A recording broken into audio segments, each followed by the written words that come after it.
Hello and welcome to Miniature Adventures. I'm Big Lee, and this week I want to talk about Wargamer Wellbeing and how illness can actually highlight the benefits of having a hobby. Now, I've spoken many times before about the health and wellbeing benefits of our hobby, but that has never been thrown into such clear relief as in the last few weeks. Now, as many of you will know, I haven't been a well boy recently. Skin infection in my leg got rapidly out of control, causing, let's just put it lightly, significant damage to the skin in its path. Antibiotics, lots of horizontal rest of slowly producing a positive outcome. But after 3 weeks, I'm still off work with weeks of treatment ahead of me before I can get back to normal.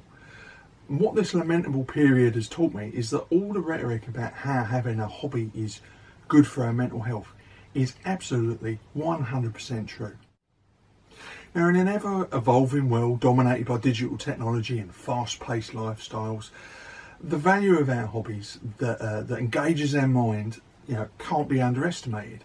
Tabletop wargaming, coupled with the art of miniature painting and model building, stands as a testament to the many benefits it bestows upon our mental well-being. Several years ago, researchers at the University of Oxford conducted a study that spotlighted the various advantages of engaging in miniature painting and historical wargaming. These included things like improved motor skills, enhanced problem-solving abilities, reduced anxiety and stress levels, elevated mood, increased concentration, and even the potential to ameliorate the effects of disorders like Alzheimer's and dementia. But today's video is just about one of those benefits, the ability of the hobby to improve our mood. Now, the act of creating something beautiful through miniature painting or model building, or achieving a victory in a war game, ignites feelings of accomplishment and satisfaction. It's why we do the hobby. These feelings contribute to an elevated mood by releasing endorphins that counteract all the negative emotions that we have in our everyday lives. Moreover, the intense concentration and required during both painting and wargaming enhances cognitive focus. This heightened attention to detail and situational awareness can spill over in other aspects of our lives, where we become more adept at retaining information and maintaining sustained concentration. Experienced wargamers and modelers will know this all too well from the practical application of their hobby as part of their lives. But all too often, I think that sometimes we can take those benefits a little bit for granted, or just don't notice them because we are practicing our hobby routinely and consistently. Take away that routine and consistency and the effects can be starkly thrown into contrast. And that's exactly what has happened to me over the last few weeks. So apologies for the rather self-centered nature of this particular video, but I wanted to describe my experience. So when I was first hit by this illness, I was understandably completely able to do anything beyond sleep and watch TV, usually at the same time. Then came a 2-week period where I was unable to do anything because I was in a horizontal position with my legs stuck up in the air, and I had a consistent brain fog caused both by the illness and the drugs that I was on.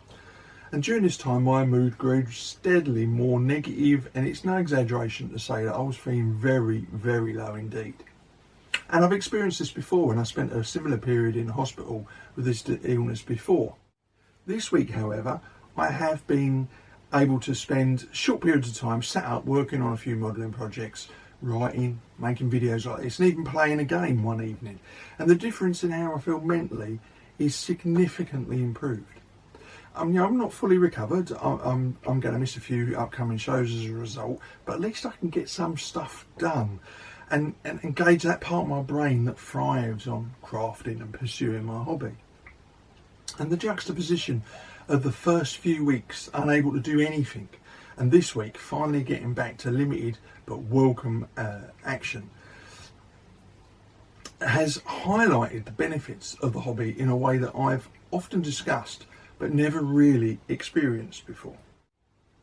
So as usual, I want to throw this out to you and ask if you've had similar experiences that have highlighted a particular benefit of your hobby. And, as I mentioned, I think that we're all too aware of the benefits on an intellectual level, but we don't always get to see those benefits until they're taken away. So as always, I'd love to hear your stories in the comments below.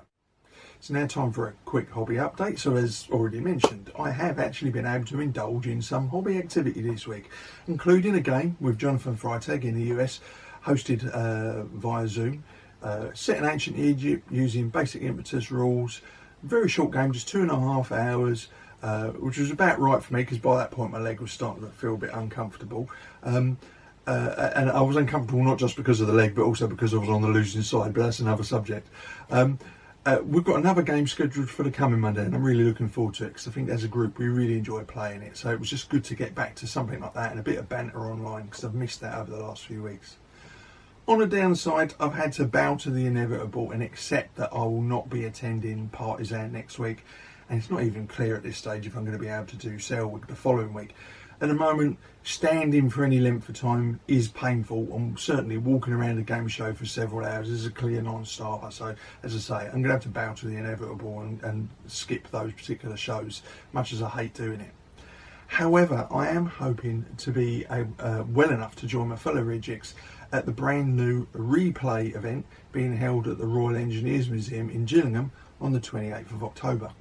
The Milton Hundreds, who host the Broadside event, asked us if we would like to run a game in amongst the exhibits in the museum, and we couldn't resist.